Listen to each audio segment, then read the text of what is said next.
everyone. Welcome back to Pats of Play. It's Valentina. And Rory. Today, we're going to be having a conversation around understanding the time commitment of high level youth soccer. When we were younger, we probably didn't actually realize the amount of hours that were put into our sports, including our family's time. So, we thought that that would be something useful to talk about because some families might not know what the time commitment might be realistically, especially if you have more than one athlete. Yeah, it's definitely a good thing to know, especially when kind of getting to that stage in your athlete's life of where you kind of have to decide if they're going to take that next step. And to your point, my brother and I both playing pretty high level youth soccer was definitely a lot of time commitment for both of us and our parents. Yeah. And speaking of time, the question of the day today, what is the longest that you had to drive for a game or a tournament that you remember? I have a very clear one, and we probably didn't need to drive. We definitely could have flown, but for some reason, I don't know why we drove. I think I got invited last minute to this tournament, and so my parents asked some of the other parents on the team, like, "Hey, can Rory go with you guys?" And one family was driving down, so I got piled in with them. I remember the final destination was San Diego. Surf Cup. So we left at 5 a.m. and drove straight, no stops. The family I went with, the parents swapped drivers, and one of them drove through the night, and I'm pretty sure we got there 18 hours later. So, Seattle to San Diego, straight drive, no stops whatsoever. Was that because you guys needed to make it in time, or was that just because you didn't want to spend additional time stopping and taking breaks? That's kind of intense. Yeah, I don't actually really remember, like, the reason for it. I guess probably to not have to stay in a hotel or Oh something. my But gosh. yeah, it was 18 hours, and luckily, I slept in the back. Um, Right, it's the parents that have yeah. they get the short end of the stick. Well, that's definitely much longer. That's an additional 10 hours than my longest drive that I remember, which was from Arizona to New Mexico. I don't remember what part specifically of New Mexico, but it was around 8 hours, which felt really I long mean, to yeah, me. that's still a Yeah. hefty drive. Which I thought it was gonna be closer for some reason, but anyways, that's definitely one prime example of the hours that went into not only soccer, but also the travel piece, which is Yeah. an added time cost if you're considering high level youth soccer. Thankfully, I flew back. Okay, So I didn't drive back. They drove back though, but yeah. why did you get to fly back? I'm I met up with my family somewhere else for a different soccer tournament, which my brother was at, which that's probably why they couldn't go with me to San Diego. Okay, that makes sense. And you know what? This happens so much. We'll probably talk about this later. But I do remember there were many occasions for tournaments that I had to carpool with teammates or they carpooled with my family because parents just don't have the time always, I'd imagine. And I definitely personally didn't have that notion when I was younger. I just thought my parents were always supposed to be there for me. Yeah. Oh, same here. So I think just to set the stage a little bit, it would be helpful to talk a little bit about your own journey and how maybe you started playing different sports at first, which we know because you've shared in the past, and then how you slowly had to transition perhaps to specialize, or perhaps the reason you specialized in soccer was because of the time commitment. So I think just talking a little bit about the average hours per week and giving us a little bit better understanding for families out there who might not have any idea for what the time commitment might be. Yeah, so when I started out playing after rec, so probably around age 9, I remember being on a team that my brother was on, and we would train twice a week and have games in the weekend. So thankfully for my parents, it was just the same team, so they didn't really have to worry about that.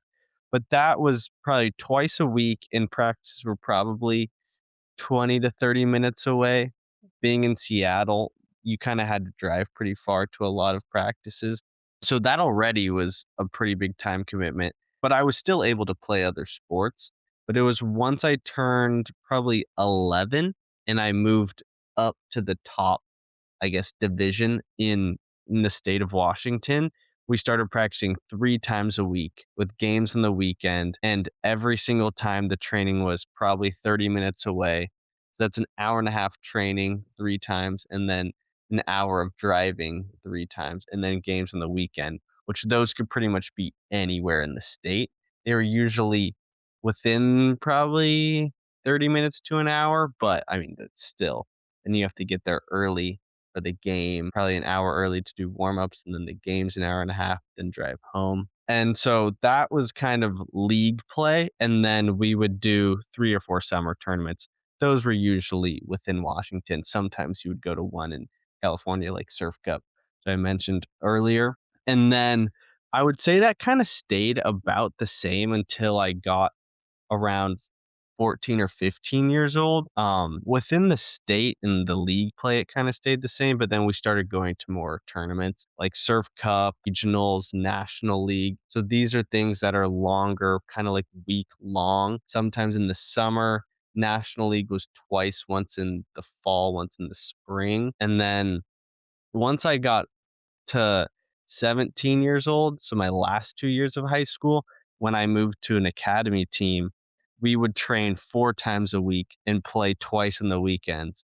So that was basically 6 days, and the trainings and games were at least 40 minutes away. So that was an even bigger time commitment, but luckily at that point, I was starting to be able to drive myself.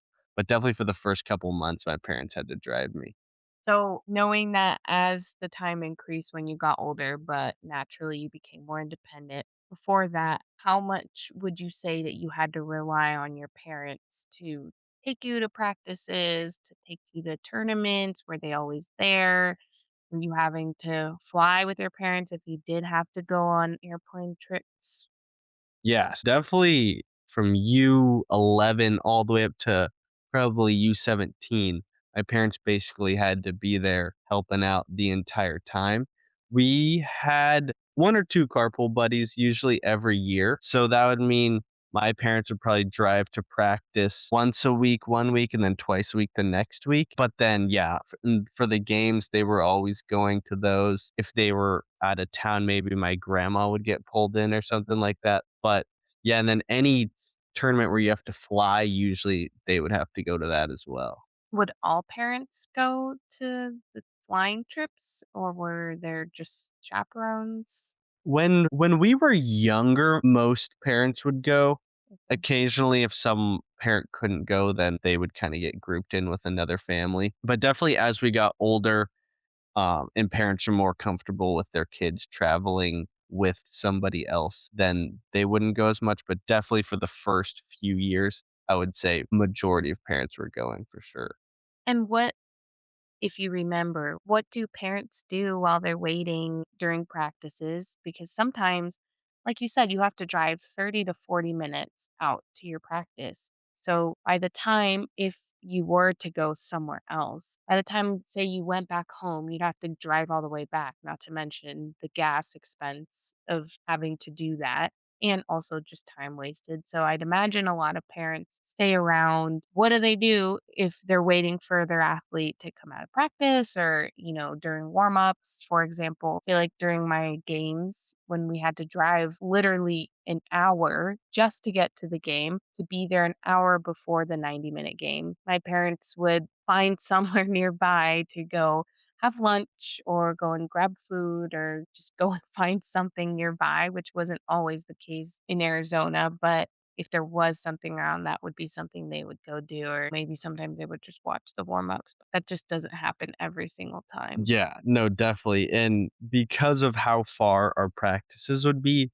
my parents wouldn't have the time to go home because, like you're saying, they would have just gotten there, basically got back in the car and came back. So they would usually try and go find somewhere to, like I know my mom would sometimes do some extra work if Yeah. she had her computer with her. I don't know, sometimes watch some of the practice, at least, like, half of it, but, yeah, I mean, you have, like, an hour and a half to kill after you already drove half an hour there, and it's at night, so you can't really go to a coffee shop. There might be 1 or 2 that are open if you're lucky, but, yeah, it definitely wasn't ideal, and I this is just something I really didn't realize until more recently. Right, yeah. I think when you're that young, you automatically assume that it's your parents' responsibility, and perhaps that they owe you that at the very least, but the reality is that that's not the case, and they're going out of their way to provide you with that experience of playing a sport, which obviously involves so much time and money. And I think that leads me to another thought that it's important when you're considering going into a higher level of youth sports, specifically soccer in our case. It's important to know that the club and the team that you might be considering should definitely align to your level of accessibility and how much time you're willing to commit because there are many clubs and teams out there that will definitely align with how much bandwidth you might have. So you don't have to give it all up if you're not conveniently located or you don't have the right support system that might be able to help you on a Wednesday when you don't have the time to take your athlete to practice. So I think this is definitely a theme that we talk about a lot is just considering your goals and the feasibility of your current state and making a decision on what and team and coach will fit your needs and accommodate for your needs the best. Yeah, totally. I think being able to be happy with the club you're at because you're not overly stressed and you're not just completely using all your time having to kind of force even being able to show up to practice would definitely plays a huge factor in this. Right, and you don't have to start in such a high level club or team right away, right? Like you can definitely remain on a team that is conveniently located for you at the time because that might be your biggest priority then and there. And then eventually maybe when your athlete can drive, if they have the option, that definitely is a huge, huge help in gaining access to other teams and other clubs that might be further away, right? Or maybe somebody else on that team has the ability to carpool with your athlete. So I think there's just different angles that you can consider.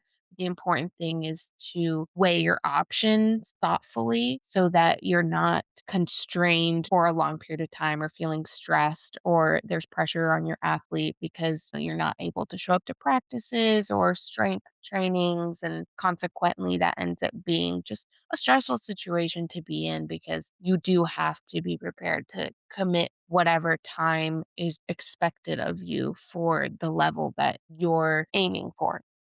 Yeah, I totally agree. I think you bring up a good point there of having the ability to ease into it. I played with a bunch of people who maybe didn't have the ability to go travel around and get to practices at a young age and stayed on more regional teams.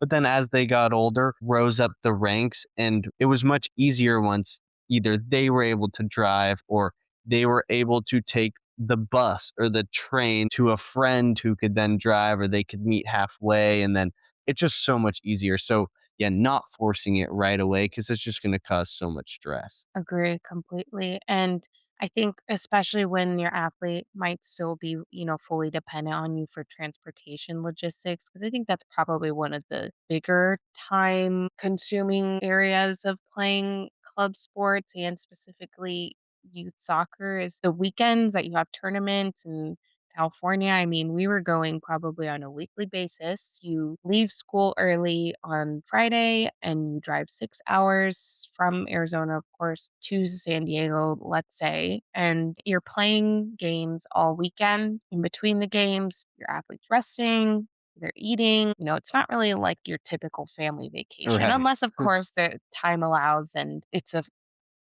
pretty entertaining spot. But for the most part, you're there for the sport itself, and it's all the whole trip's revolving around your athlete. And then come Sunday night, after probably your last game of the weekend, get back in the car, drive the 6 hours back home, get everything sorted out, and get prepped for the next day of work and rinse and repeat. So it definitely has to be something that everybody wants to do because it does become sort of a routine family activity. Which I will say, a lot of my fondest memories are from those trips.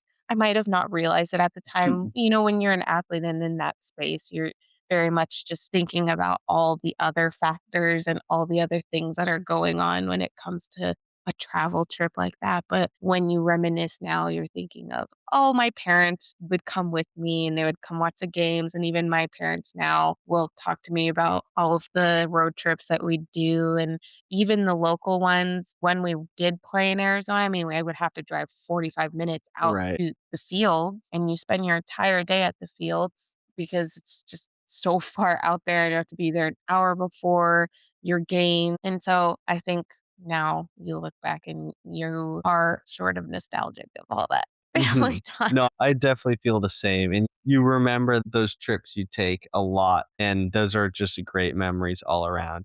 You bring up having to go to California all the time later in your youth soccer career. Kind of at what point did those tournaments in the league play, whether that be ECNL or whatever, at what point did those go from being just in the Phoenix area to all of Arizona to basically you're half living in California? Once you are past the state league division sort of level of play, I think that's when you move on. If you do want to continue playing at higher levels, that at least for me was when I started to travel a little bit outside the state, a little bit more logically.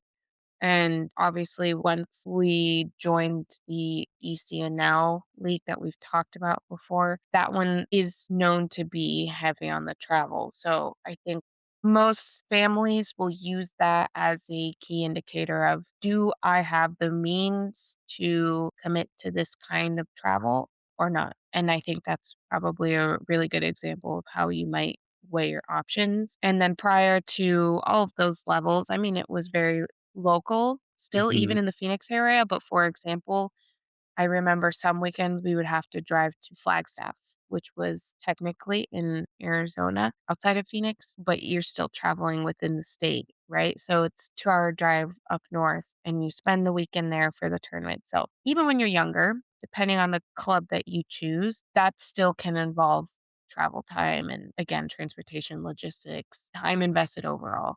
So I think the biggest differentiator of how far you travel is definitely the level of the club team that you're playing on. And like you've said before, if that's not something that either you have the capacity to do or your athlete doesn't want to spend their weekends traveling, then you might consider either a lower level within that same club or just playing for one of the club teams that might not even engage in traveling because I'm very certain that those exist. Yeah.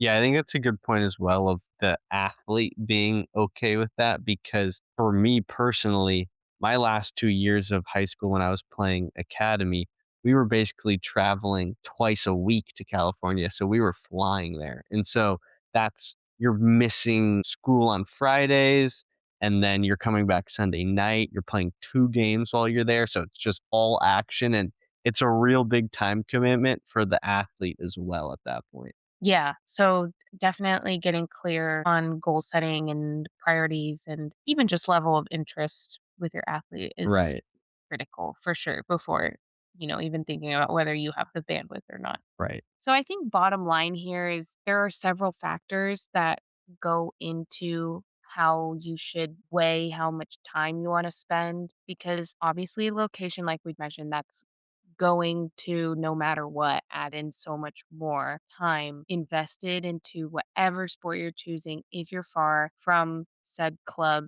or high school, whatever it is that you're shooting for. So if that's something that's not as easy to do, it probably would be, worth considering either moving closer to that or thinking, well, maybe that's just not in the plans for us, right? So Right. location is definitely one. Yeah, and I think another thing to really factor in is you don't have to start out at the farthest away place that has the most travel and the most trainings. I would kind of suggest to ease into it and sort of build your way into that very high demand 3 to 4 practices a week sort of commitment. Yeah, I agree. And again, I think what you're hitting at is just whatever your goals are, factor them in. And we talk about this so much, but it's also depending on what your goals are. For our case, our priority maybe wasn't necessarily to get drafted, when we're 15. So we're not going to uproot our parents' lives to go to the highest, most visible club in the nation, and that if that's not your highest priority, then you're probably not going to start out at that club. If that is your highest priority, that's also really great Mhm. too, but Yeah. you will have to acknowledge the time commitment that may go into that. Right, exactly. So, like you said, it's just kind of weighing what you really wanna prioritize, and we really wanted to make this episode just so people who are getting to this stage can really get a feel for how much time will need to be committed, and that's not a bad thing or a good thing, it's just a realistic, logical thing. Yeah, so definitely weighing location, the bandwidth of your family, bandwidth of your athlete even, and then whatever goals you might have in mind as a family and perhaps your athlete as an individual as well. And that pretty much wraps up our conversation here. We would really like to hear from you guys if you guys have any experiences like this, or if there's anything we kind of brushed on and you want us to go deeper into, we can totally do that. Yeah, let us know. We always enjoy hearing your stories. Thank you so much, everyone. Thank you. We'll see you next week.